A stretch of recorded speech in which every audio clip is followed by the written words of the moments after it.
voilà amigos, bienvenue sur Sagesse et Vie Guidance. J'espère que vous êtes en forme, que tout va bien. Alors tout de suite, on va attaquer avec un prénom masculin. Il s'agit du prénom Sébastien. Voilà. Mais c'est un tirage au sort. Hein. Pourquoi, je ne sais pas, ça c'est sorti comme ça.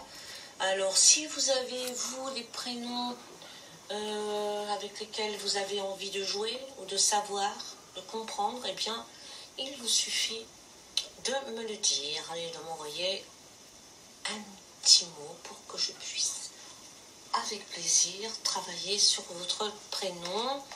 Alors, je me sers pour ça de mes connaissances et du livre Annie Tramvoise, quand elle est symbolique, des prénoms transgénérationnels, un prénom pour se dépasser, se connaître et se connaître bien, c'est pouvoir comprendre pourquoi et comment on fonctionne de cette manière.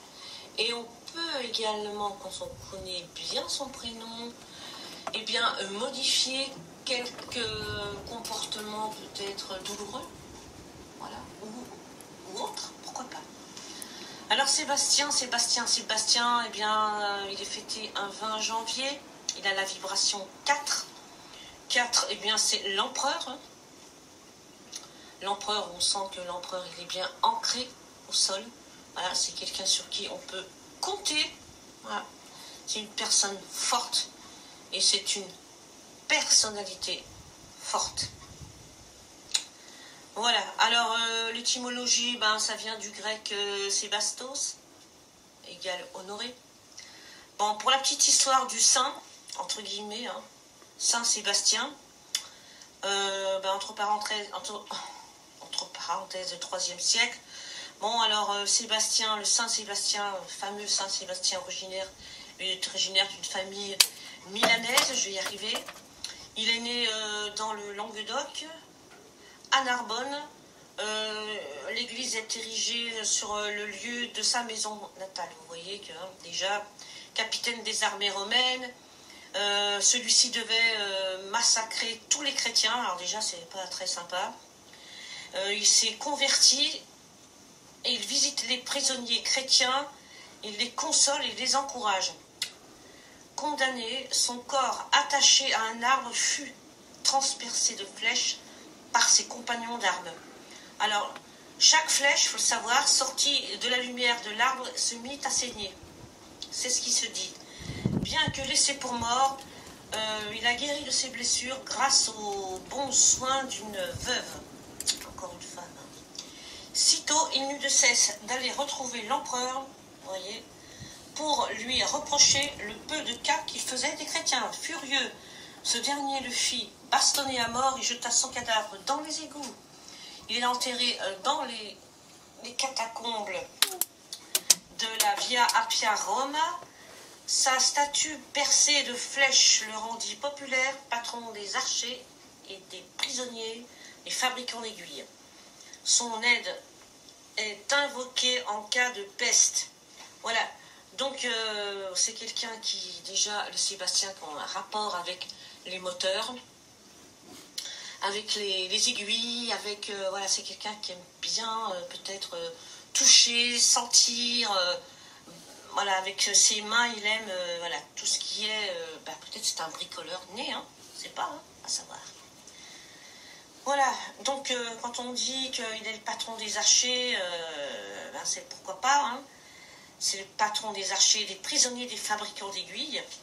Alors, il y a beaucoup de personnes qui l'invoquent pour la peste. Voilà, pourquoi, je ne sais pas. Alors, Sébastien Flûte, pourquoi? Parce que c'est un personnage célèbre, et il s'appelait Sébastien Flûte, fut le champion du monde de tir à l'arc à Barcelone en 1992. Pourquoi on le cite? Parce que justement le Sébastien, le Saint Sébastien du IIIe siècle avait, rappelez-vous de ce que je viens de vous dire, il avait un super rapport avec les flèches, puisqu'il fut transformé de flèches par ses compagnons d'armes, et qu'il fut sorti sain et sauf, soigné par une femme. D'accord? Alors, c'est pistes possibles pour votre généalogie. Généalogie. à chercher, à voir, à comprendre, à fouiller. Dans la vie de votre saint, il est question de peste. Si l'un de vos ancêtres l'a eu, à chercher dans vos ancêtres, il le laisse. Chez l'un de ses descendants, donc vous, vos parents, ou vos grands-parents, vos frères, vos oncles, vos tantes, une fragilité au niveau des ganglions, des aines et aisselles, l'aine sous les bras, des formes de délire ou des fragilités aux poumons avec septicémie. Il s'agit de la peste noire qui a sévi à Marseille, en particulier vers 1700. Voilà, c'est possible aussi que quelqu'un, on dit qu'il est pesté, qui va être mis à l'écart du clan familial, c'est possible. Faites des analogies entre la vie de vos ancêtres et celle de vos saints. C'est peut-être possible que dans vos ancêtres, les gens ont été mis de côté, comme les pesteux. Parce qu'on ne les aimait pas, parce qu'ils avaient une drôle de tête, parce qu'ils avaient un drôle de caractère. Tout ça, c'est à chercher pour comprendre pourquoi vous vivez actuellement comme ça. Alors ensuite, dans le mélange de vos lettres, ça donne une autre lecture de votre prénom. Et c'est très important de jouer avec son prénom en mélangeant les lettres. On obtient absinthe. Vous vous rappelez, absinthe, l'alcool vénéré de Baudelaire et de bien d'autres artistes vers 1830. Donc cherchez une mémoire alcoolique qui se niche à la hauteur de votre arbre généalogique. Ensuite, on peut lire le mot sébaté. S''E B-A-2-T-A-I-N-T. L'image de deux jeux amoureux qui s'imposent. On peut jouer aussi avec ni sa base. Qui a nié, abandonné sa famille? Qui, dans vos ancêtres, a abandonné sa famille? Qui l'a nié? Qui l'a renié? À chercher des conflits de poids aussi, qui pourraient exister dans la descendance. Ben a tissé. Ben est le fils de la main droite, Jésus. En étymologie, ça signifie qu'un métissage a eu lieu à une certaine époque entre Espagnols et Juifs. À chercher, Espagnols, Juifs. Ce qui va se confirmer dans la descendance des mariages ou relations interreligieux ou ethniques, qui se font ainsi que des accointances vers ces pays. D'accord? On peut lire aussi bonne bête, dans bonne tête. J'avais envie de dire bonne bête, brave bête. Alors c'est la référence entre un ascendant qui avait une bonne tête, voilà, au sens esthétique, bon, quelqu'un de beau, on peut dire. Alors, agréable à regarder, soit qu'il fût doté d'un solide sens des réalités ou de mémoire. On peut jouer aussi avec votre prénom a bien été. Un enfant qui a été goulûment et longtemps à téter sa maman. Il va donc avoir trop de lait en lui et il aura du mal à se départir de son Oedipe, vivant ainsi des relations fusionnelles qui l'empêchent d'être lui. Forcément, un enfant qui a du mal à ne plus téter sa mère, eh bien, il devient dépendant, on va dire. Ça peut faire de vous, Sébastien, quelqu'un de dépendant. Cherchez dans vos ascendants, dans vos descendants, des gens dépendants. Voilà. Vous devez laisser le clan familial. On vous demande de mettre des bases solides pour pouvoir construire des structures qui permettent de vous élever, surtout les aînés. Alors là, il y a idée de défendre l'honneur, les idées de nom de famille, les mémoires de paysans ou d'un métier en rapport avec les chevaux, même les chevaux, les voitures à vapeur, les premières voitures. Il y a aussi quelque chose d'impressionnant dans votre prénom. Avec vos prénoms, on peut faire la haine. Elle est inscrite dans vos gènes. Derrière elle est l'amour. Si, S-I, ce conditionnel est imputé à votre incarnation. Vous devez, si vous pouvez, remettre de l'ordre, de la tolérance et de la lumière sur votre arbre, qui a vécu des événements douloureux et pas toujours très nets. Ce c'est bête. Alors ce, S-E, plus loin C, S-A-I-T, bête, B, E accent circonflexe, T-E. C'est ce qu'on peut faire avec votre prénom. Ça parle, à mon avis, de vos pulsions animales, hein, de vos compulsions qui sont plus fortes que vous, de vos obsessions peut-être. Hein. Les choses que vous faites, c'est plus fort que vous. Et ça, c'est pareil, hein, c'est à chercher voilà, dans votre généalogie, c'est important. Interrogez vos pères, vos grands-pères, si jamais ils vivent encore, vos grands-oncles, vos grandes-tantes. Voilà, parce que ça prouve à quel point vos ancêtres référents tirent les ficelles de votre vie à ces moments-là. Hein. Votre étymologie dit que vous êtes honoré dès votre naissance, car vous êtes l'enfant qui vient pour remplacer un ancêtre qui a déshonoré la branche familiale de votre 7e génération. Cela va donc parler de l'honneur de la famille. Aïe, aïe, aïe. Qu'est-ce que le déshonneur, sinon un manque de respect? Regardez dans votre famille ancienne. Hein. Qui c'est qui a déshonoré sa famille? Enfin, qui aurait pu déshonorer sa famille. Alors il y a d'autres pistes hein, qui sont à explorer, comme celle de l'affectivité, de la sexualité, des fiançailles rompues, dont le deuil n'est pas encore fait aujourd'hui. Hein. Donc peut-être quelqu'un dans votre famille qui a du mal à se marier, hein, qui fait que rompre ses fiançailles, ou qui veut carrément pas se marier, ou même se mettre avec quelqu'un. Alors cherchez aussi une virginité perdue par un viol, un enfant prématuré né d'une union illicite, probablement due au démon de midi, c'est-à-dire d'un inceste. D'accord ? On peut voir un aïeul qui n'a pas géré sainement sa sexualité, ou, au contraire, qu'il a étouffé, si ce n'est pas un grand-père, incestueux, pédophile, passant à l'acte, ou une fille-mère. Voyez également, hein, c'est important, un géniteur qui n'a pas donné son nom à son enfant. Il n'a pas reconnu son enfant, que ce soit fille ou garçon, un géniteur. Voilà. Cherchez aussi une ascendante morte.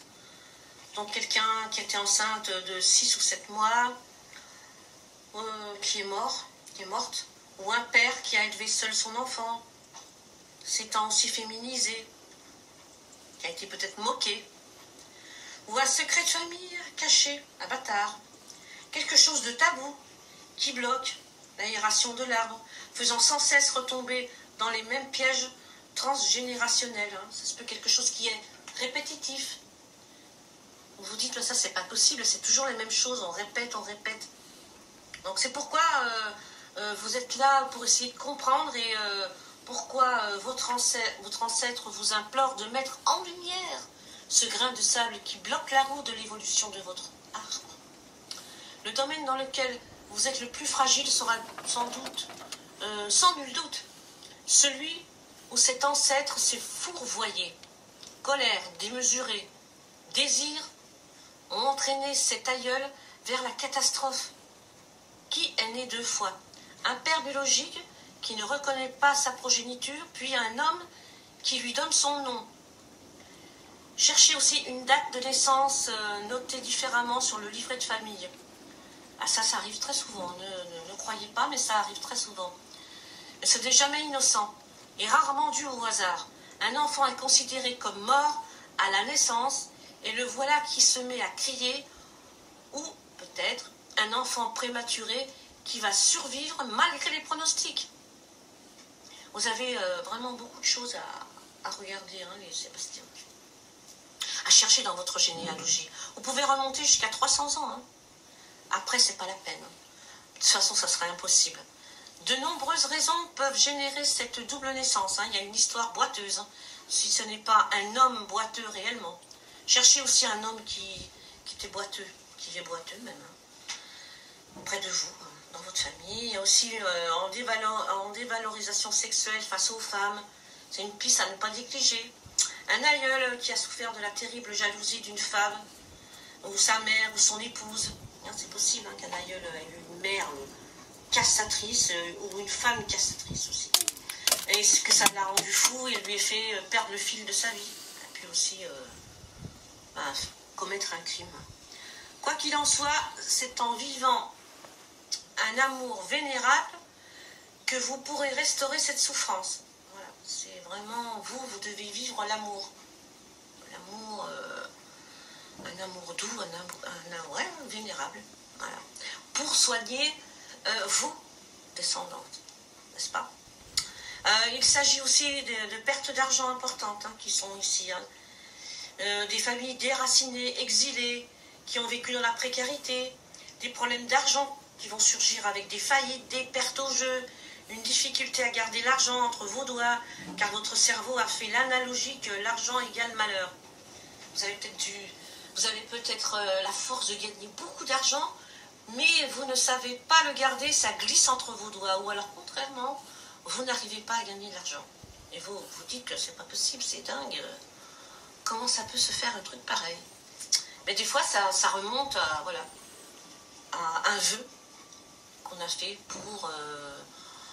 pour faire plaisir sans s'en rendre compte à des aïeuls, à des grands-parents. On suit une loi. Et cette loi, il faut la briser. Voilà, ça peut engendrer une névrose, hein, des échecs sur l'arbre avec son cortège de complexes, d'infériorité. Bah, si c'était le cas, hein, des non-dits, des choses comme ça, il faut vraiment être très vigilant et mettre fin à ce qui est répétitif. Alors l'idée d'un pouvoir à restaurer ou à rapatrier pour compenser une frustration ou une impuissance de l'enfance va se faire sentir très puissamment dans votre inconscient, ça c'est sûr. Vous allez donc être appelé à chercher votre voie sur cette terre. Spiritualité. Hein? Voilà, votre voie spirituelle. L'ancêtre fait de vous un être fougueux, qui fonce et qui réfléchit après. Attention hein, à ne pas obéir à un ancêtre. À ne pas faire les choses parce que vous vous sentez dicté par quelqu'un, par quelque chose. Allez chercher en profondeur qu'est-ce qui se passe. Hein? Certes, une bonne dose de spontanéité est un enjeu de valeur, mais après, vous pouvez vivre l'échec. Le livre de dette est acquis. De l'arbre, on vous demande d'avoir une large vision des choses afin de ne pas vous enfermer dans trop de matière. Forgez-vous une volonté de fer, armez-vous de courage pour assumer les durs combats de la vie et de devenir responsable de vos actes. Maîtrise et force pour vaincre le combat doivent vous guider. Ne vous immobilisez jamais. Ça ne signifie pas qu'il ne faut pas pleurer sur soi, hein. Mais relevez-vous et faites résilience. Un empoisonnement, tiens, dans tous les sens du terme, est à pister. Quelque chose chez vous, un empoisonnement, regardez. Le corps est très important en qualité de temple. Utilisez votre libre arbitre pour ne plus être agité comme une marionnette par la mémoire émotionnelle de votre ascendant. Aussi, n'attendez pas la reconnaissance de l'autre, hein. Foncez, et il se peut qu'un ancêtre ait réussi professionnellement parlant et se soit même fait une réputation, une image de marque, mais qu'une atteinte à celle-ci ait fait porter la probe au clan de l'époque. Aussi, allez-vous être très sensible au paraître, au qu'en dira-t-on, dans une fierté hors norme, lorsqu'on approche de cette zone fragilisée, hein, vous avez envie de paraître, vous avez envie de ressembler à quelqu'un, à quelque chose, à qui, à quoi. Vous allez alors avoir tendance à tendre vers une grande réussite professionnelle avec image de marque et réputation à la clé. Attention à l'orgueil, à la suffisance. Soyez attentifs à ce que la réussite, le succès ne génère pas un gros narcissisme, un égoïsme démesuré. Si la faiblesse intérieure n'est pas travaillée, elle sera compensée par celle de l'extérieur, par des flatteries. Attention à la dépendance qui sera la marque de cet ancêtre dont vous êtes le porte-greffon. À vous de chercher laquelle: sexe, drogue, alimentation, tabac, travail, affective, jeu. Une autre piste, si vous avez un ascendant, une ascendante très croyante, il est possible qu'un ancêtre ait été rigoureux, enfermé, voire fanatique dans sa façon de vivre ses croyances. Il y a beaucoup de fanatisme dans votre généalogie. En cascade biologique, cela fragilisera le foie, dont vous pouvez souffrir les crises de foie, symbolisant le manque, la colère. Hein, le foie, vous savez que le foie, c'est la colère. Quand on a des douleurs dans le foie, c'est qu'on a avalé de la colère et qu'on n'a aucun sens du discernement. On n'arrive pas à discerner des situations.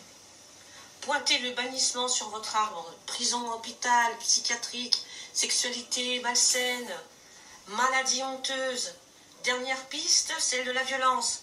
Car Sébastien contient bastion, bastonner, donc coups, qui vont souvent de pair avec l'alcoolisme. Mémoire d'archer, de chevalier, mémoire aussi de templier.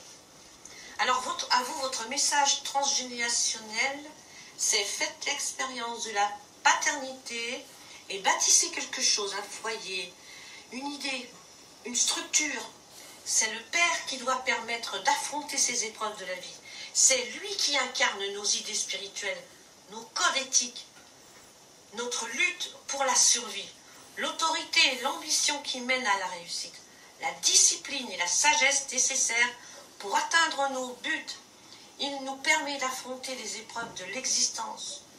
Ne soyez pas ballottés par vos instincts aveugles en rejetant vos fautes sur les autres, ce qu'on appellerait de la projection. Votre problème générationnel est résumé dans votre mythe de Chronos. Le temps est une valeur difficile à gérer car il sera trop lent ou trop rapide. Un côté dépressif vous taraude lorsque vous êtes trop tourné vers le passé. Autre blocage, l'image du père qui n'a pas existé dans sa juste valeur, ou trop forte, ou trop faible, pour se construire dessus. Vous êtes un pionnier dans ce domaine, alors appliquez-vous. Définissez ce qui est un père à vos yeux également. Et enfin, un nœud dû à un exil ou un problème de territoire vous taraude inconsciemment. Votre valise positive, soyez attentif alors. Ayez les pieds sur terre, soyez responsable, mettez de l'humour, de la détente dans votre vie sans passer dans les extrêmes. Prenez bien votre place dans chaque domaine de votre vie. Voilà, c'est terminé. J'espère que ça vous a apporté quelques éclaircissements. Je vous dis à très bientôt. Passez une bonne journée, une bonne soirée. En tout cas, à bientôt. Adios les Sébastien.